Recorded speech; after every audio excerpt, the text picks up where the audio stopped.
لیں، اور اگر تمہارا کہا نہ مانے تو تمہارا کام صرف اللہ کا پیغام پہنچا دینا ہے، اور اللہ اپنے بندوں کو دیکھ رہا ہے۔ جو لوگ اللہ کی آیتوں کو نہیں مانتے اور انبیاء کو ناحق قتل کرتے رہے ہیں، اور جو انصاف کرنے کا حکم دیتے ہیں انہیں بھی مار ڈالتے ہیں، ان کو دکھ دینے والے عذاب کی خوشخبری سنا دو۔ یہ ایسے لوگ ہیں جن کے اعمال دنیا اور آخرت دونوں میں برباد ہیں، اور ان کا کوئی مددگار نہیں ہوگا۔ بھلا تم نے ان لوگوں کو نہیں دیکھا جن کو کتاب یعنی تورات سے حصہ دیا گیا، اور وہ اس کتاب اللہ یعنی قرآن کی طرف بلائے جاتے ہیں تاکہ یہ ان کے تنازعات کا ان میں فیصلہ کر دے؟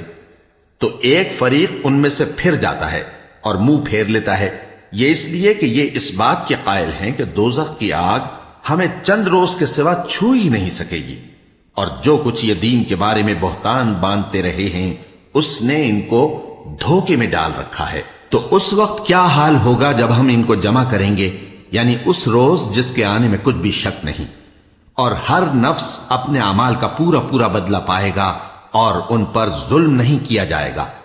کہو کہ اے اللہ، اے بادشاہی کے مالک، تو جس کو چاہے بادشاہی بخشے اور جس سے چاہے بادشاہی چھین لے، اور جس کو چاہے عزت دے اور جسے چاہے ذلیل کرے۔ ہر طرح کی بھلائی تیرے ہی ہاتھ ہے، اور بے شک تو ہر چیز پر قادر ہے۔ تو ہی رات کو دن میں داخل کرتا اور تو ہی دن کو رات میں داخل کرتا ہے، تو ہی بے جان سے جاندار پیدا کرتا ہے اور تو ہی جاندار سے بے جان پیدا کرتا ہے، اور تو ہی جس کو چاہتا ہے بے حساب رزق بخشتا ہے۔ مومنوں کو چاہیے کہ مومنوں کے سوا کافروں کو دوست نہ بنائیں، اور جو ایسا کرے گا اس سے اللہ کا کچھ عہد نہیں۔ ہاں، اگر اس طریق سے تم ان کے شر سے بچاؤ کی صورت پیدا کرو تو مذائقہ نہیں۔ اور اللہ تم کو اپنے غضب سے ڈراتا ہے، اور اللہ ہی کی طرف تم کو لوٹ کر جانا ہے۔ اے پیغمبر، لوگوں سے کہہ دو کہ کوئی بات تم اپنے دلوں میں مخفی رکھو یا اسے ظاہر کرو، اللہ اس کو جانتا ہے، اور جو کچھ آسمانوں میں اور جو کچھ زمین میں ہے اس کو سب کی خبر ہے، اور وہ ہر چیز پر قادر ہے۔ جس دن ہر شخص اپنی کی ہوئی نیکی کو موجود پا لے گا اور اپنی برائی کو بھی دیکھ لے گا تو آرزو کرے گا کہ اے کاش اس میں اور اس برائی میں دور کی مسافت ہو جاتی۔ اور اللہ تم کو اپنے غضب سے ڈراتا ہے، اور اللہ اپنے بندوں پر نہایت مہربان ہے۔ اے پیغمبر، لوگوں سے کہہ دو کہ اگر تم اللہ کو دوست رکھتے ہو تو میری پیروی کرو، اللہ بھی تمہیں دوست رکھے گا اور تمہارے گناہ معاف کر دے گا، اور اللہ بخشنے والا ہے، مہربان ہے۔ کہہ دو کہ اللہ اور اس کے رسول کا حکم مانو، پس اگر وہ نہ مانے تو اللہ بھی کافروں کو دوست نہیں رکھتا۔ اللہ نے آدم اور نوح اور خاندان ابراہیم اور خاندان عمران کو تمام جہان کے لوگوں میں سے منتخب فرمایا تھا، ان میں سے بعض کی اولاد تھے، اور اللہ سننے والا ہے، جاننے والا ہے۔ وہ وقت یاد کرنے کے لائق ہے جب عمران کی بیوی نے کہا کہ اے پروردگار، جو بچہ میرے پیٹ میں ہے میں اس کو تیری نذر کرتی ہوں، اسے دنیا کے کاموں سے آزاد رکھوں گی، تو اسے میری طرف سے قبول فرما، تو سننے والا ہے، جاننے والا ہے۔ پھر جب ان کے ہاں بچہ پیدا ہوا تو کہنے لگی کہ پروردگار، میرے تو لڑکی ہوئی ہے، جبکہ اللہ خوب جانتا تھا جو ان کے ہاں ولادت ہوئی تھی، اور نہ ہوتا لڑکا مانند اس لڑکی کے۔